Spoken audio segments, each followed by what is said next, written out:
नमस्कार, मैं हूं फैज़ आलम फैज़ी और स्वागत है आपका। जैसा कि आपको पता है कि इस वर्ष राजस्थान में विधानसभा के चुनाव होने हैं, हालांकि और दूसरे राज्यों में भी चुनाव होने हैं, लेकिन राजस्थान में इस वक्त कांग्रेस की सरकार है और कांग्रेस में सिर फुटौल जग जाहिर है, सबको पता है।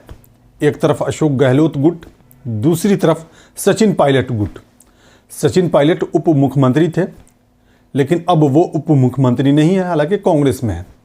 एक बार ऐसा भी वक्त आया था जैसे ये लग रहा था कि शायद अशोक गहलोत की सरकार गिर जाए, लेकिन फिर आला कमान जो कांग्रेस के हैं उन्होंने इस बात को मैनेज कर लिया और फिर सचिन पायलट की वापसी हुई। सचिन पायलट ने बगावत किया था, उनके साथ कई विधायक भी थे और अब सचिन पायलट और अशोक गहलोत मिलकर के एक बार फिर से कांग्रेस की वापसी की बाट जो हो रहे हैं राजस्थान में। लेकिन गुटबाजी भी चरम पर है, इससे कोई इनकार कर ही नहीं सकता है। कभी कभी अशोक गहलोत जो मुख्यमंत्री हैं राजस्थान के, कुछ ऐसे बयान आते हैं जिसकी वजह से कांग्रेस खुद असहज स्थिति में चली जाती है। लेकिन अब जो सचिन पायलट ने बात कही है उसकी कई मायने निकाले जा रहे हैं। सचिन पायलट ने किसानों को संबोधित करते हुए एक बड़ी जनसभा में किसानों को संबोधित किया और इस मौके पर सचिन पायलट ने कुछ ऐसी बातें कह दी जिसके मायने निकाले जाने भी स्वाभाविक लगते हैं। सचिन पायलट ने पेपर लीक होने को लेकर के कुछ बातें कही। राजस्थान में पेपर लीक हुए हैं और जिसको लेकर के काफ़ी हंगामा भी हुआ है। उन्होंने कहा कि जब पेपर लीक होता है या परीक्षाएं कैंसिल होती हैं तो उनको पीड़ा होती है और मन आहत होता है, ये सचिन पायलट का कहना है। चलिए यहाँ तक तो ठीक है, लेकिन उन्होंने इससे बढ़कर के भी कुछ बातें कही हैं। सचिन पायलट ने कहा है कि दरअसल जो बीच के लोग होते हैं, जो दलाल हैं, उन पर जो कार्रवाई हो रही है उससे कोई निदान नहीं निकलेगा समस्या का। जो सरगना है उस पर कार्रवाई होनी चाहिए, ये सचिन पायलट ने कही है बात। चूँकि आपने देखा ही है कि पिछले दिनों अशोक गहलोत सरकार ने पेपर लीक मामले में कई ऐसी कार्रवाइयाँ की हैं जिसकी बीजेपी भी सराहना करने को मजबूर हुई। बुलडोज़र चलाया गया राजस्थान में वैसे लोगों के घरों पर जिन पर यह इल्ज़ाम था कि इन लोगों ने ही पेपर्स लीक किए हैं।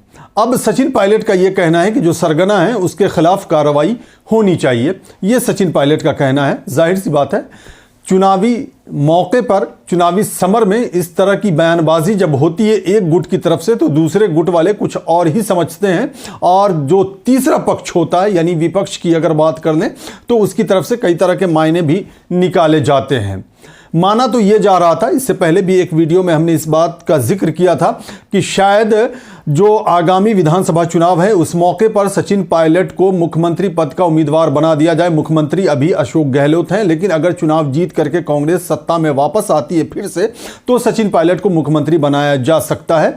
ऐसी गहमा गहमी देखने को मिल रही है, ऐसी अटकलबाजियों का बाजार गर्म है।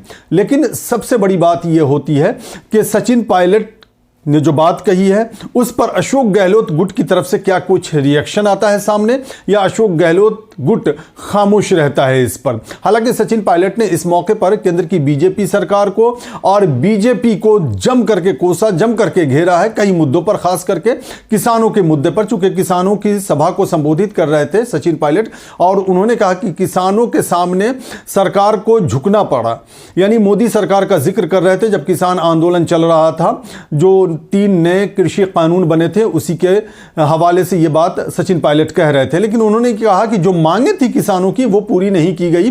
खास करके एमएसपी का जिक्र किया उन्होंने इस मौके पर और कहा कि एमएसपी के दायरे में रहते हुए ही किसानों की फसल की खरीद के लिए कानून बनाया जाना चाहिए, ये सचिन पायलट का कहना है। तो केंद्र की मोदी सरकार को भी निशाने पर लिया है सचिन पायलट और उन्होंने ये भी कहा है कि अगर हम यूनाइट हो जाएं, हम जात पात से ऊपर उठ करके एक हो जाएं, यूनाइट हो जाएं, तो हम राज्य का भी विकास कर सकते हैं, अपनी बातों को भी मनवा सकते हैं, तभी डेवलपमेंट हो सकता है। तो कास्टिज्म के भी खिलाफ बोला है सचिन पायलट ने। लेकिन जो पहली बात हमने अभी चर्चा में शामिल किया है, पेपर से लीक को लेकर के सचिन पायलट की जो बात रही है, उस पर आने वाले समय में क्या कुछ बयानबाजी होती है, यह बहुत अहम सवाल होगा और इसका जवाब भविष्य के गर्त में छुपा है। चूंकि इस पर अगर अशोक गहलोत गुट खामोश है तो इसका मतलब सब कुछ ठीक है, यानी ऑल इज वेल।